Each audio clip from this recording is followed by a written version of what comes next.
একদিন হযরত মালিক বিন দিনার রাহমাতুল্লাহি আলাইহি বিশাল বড় একটি মাহফিলের মধ্যে বক্তব্য দিতে দাঁড়িয়েছেন।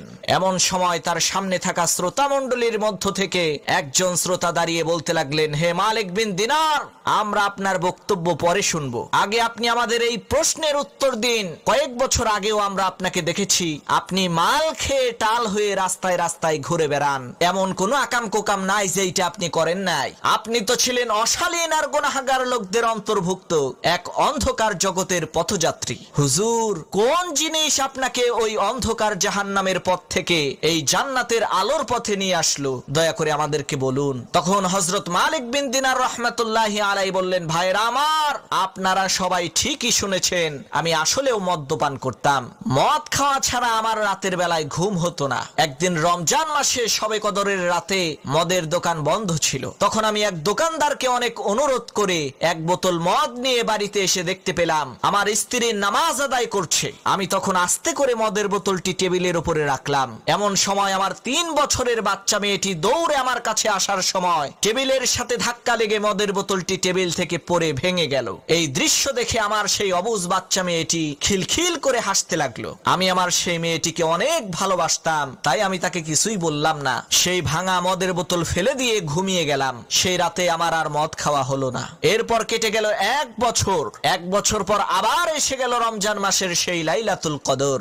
আমি আমার অভ্যাস অনুযায়ী প্রতিদিনের মতো সেদিনও একটি মদের বোতল নিয়ে ঘরে এসে মদের বোতলটিকে ওই টেবিলের উপরে রাখলাম। হঠাৎ করে ওই বোতলটি দেখে কান্নায় আমার বুক ভেঙে পড়লো, কারণ গত 3 মাস আগেই আমার সেই বাচ্চা মেয়েটি ইন্তেকাল করেছে। গত বছরের সেই পুরনো স্মৃতি আমার মনে পড়ে গেল। মদের বোতল ভাঙার সেই কাহিনী আমার চোখের সামনে ভাসতে লাগলো। সেদিন আর আমি মদ খেতে পারলাম না। আমার কলিজার টুকরা সেই মেয়েটির কথা চিন্তা করে কাঁদতে কাঁদতে ঘুমিয়ে গেলাম। ঘুমের মধ্যে আমি স্বপ্নে দেখলাম এক বিশাল বড় ভয়ঙ্কর সাপ আমাকে পেছন থেকে তাড়া করছে, আর আমি প্রাণে বাঁচার জন্য আমার সমস্ত শক্তিকে একত্রিত করে ঊর্ধ্বশ্বাসে সামনের দিকে দৌড়াচ্ছি। এমন সময় সামনে আমি একজন দুর্বল বৃদ্ধ লোককে দেখতে পেলাম। আমি তাকে বলতে লাগলাম, চাচা, ওই ভয়ঙ্কর সাপটি আমাকে তাড়া করছে, আপনি দয়া করে তার হাত থেকে আমাকে রক্ষা করুন। তখন সেই বৃদ্ধ লোকটি বলল, বাবা, আমি খুবই দুর্বল আর ক্ষুধার্ত, এই ভয়ঙ্কর শক্তিশালী সাপের সাথে লড়াই করে আমি তোমাকে বাঁচাতে পারবো না। তুমি বরং এই পাহাড়ের ডান দিকে যাও, সেখানে হয়তো তুমি কোনো বাঁচার পথ খুঁজে পাবে। আমি ওই বৃদ্ধ লোকটির কথা মতো পাহাড়ে উঠেই দেখতে পেলাম পাহাড়ের উপরে দাউ দাউ করে আগুন জ্বলছে। আমি তো পড়ে গেলাম মহাবিপদে। সামনের দিকে আগুন আর পেছনের দিকে ভয়ঙ্কর বিশাল আকৃতির সাপ।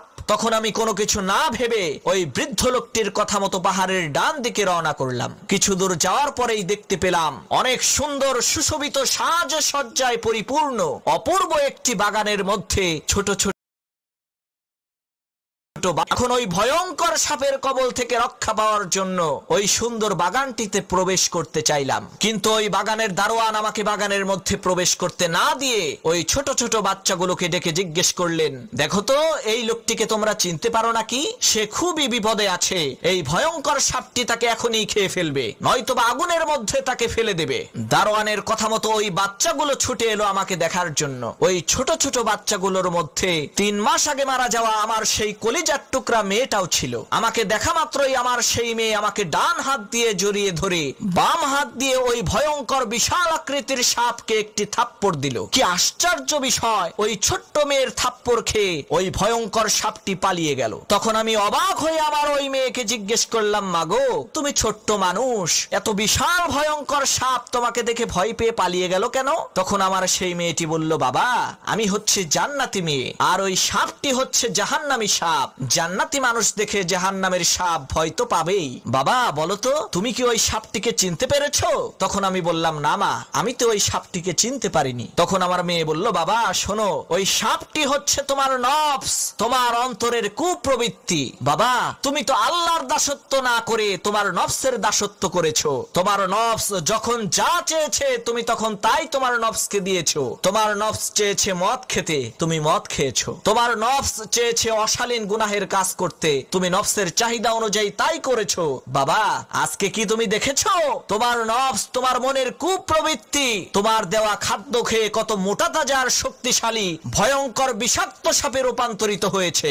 এরপর আমি তাকে জিজ্ঞেস করলাম, মা, একজন দুর্বল বৃদ্ধ লোক এই ভয়ঙ্কর সাপের কবল থেকে বাঁচার জন্য আমাকে পথ দেখিয়েছিল, সেই দুর্বল বৃদ্ধ লোকটি কে?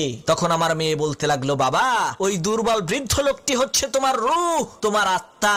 তুমি কখনোই তোমার আত্মাকে খাবার খেতে দাওনি, এজন্য তোমার আত্মা খুবই দুর্বল আর রোগাক্রান্ত হয়ে গেছে। আল্লাহ রাব্বুল আলামিন মানুষের দেহকে যেহেতু মাটির নির্যাস থেকে তৈরি করেছেন, এ কারণে ওই মাটির মধ্যেই মানব দেহের সমস্ত ধরনের খাবার, ক্ষুধা নিবারণের সমস্ত ধরনের উপকরণ, নারী গাড়ি বাড়ি সবকিছুই ওই মাটির মধ্যেই দিয়ে দিয়েছেন। কিন্তু আল্লাহ রাব্বুল আলামিন মানুষের রূহকে, মানুষের আত্মাকে কিন্তু মাটি থেকে তৈরি করেননি। এ কারণে মাটিতে থাকা কোনো উপকরণ দিয়ে আত্মার ক্ষুধা নিবারণ করা সম্ভব না।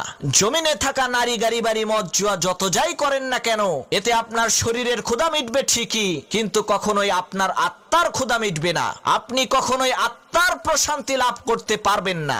রূহের খাবার কি, আত্মা কি খেতে চায়, এ ব্যাপারে মহান আল্লাহ রাব্বুল আলামিন কুরআনুল কারীমের মধ্যে বলেন, আলা বিযিকরিল্লাহি তাতমাইন্নুল কুলুব। হে দুনিয়ার মানুষেরা, তোমরা শুনে রাখো, ভালো করে জেনে রাখো, আল্লাহর জিকিরের মাধ্যমে, আল্লাহ তাআলাকে স্মরণের মাধ্যমে অন্তরসমূহ প্রশান্তি লাভ করে। হযরত মালিক বিন দিনার রাহমাতুল্লাহি আলাইহি বলেন, এরপরে আমার ঘুম ভেঙে গেল। সেই দিন থেকে নিয়ে আজ পর্যন্ত আমি আমার রূহকে, আমার আত্মাকে খাবার দিয়ে যাচ্ছি, আর আমার নফস, আমার কুপ্রবৃত্তিকে খাবার দেওয়া চিরকালের মতো বন্ধ করে দিয়েছি। এই একটা স্বপ্নই আমার জীবনকে পরিবর্তন করে দিয়েছে।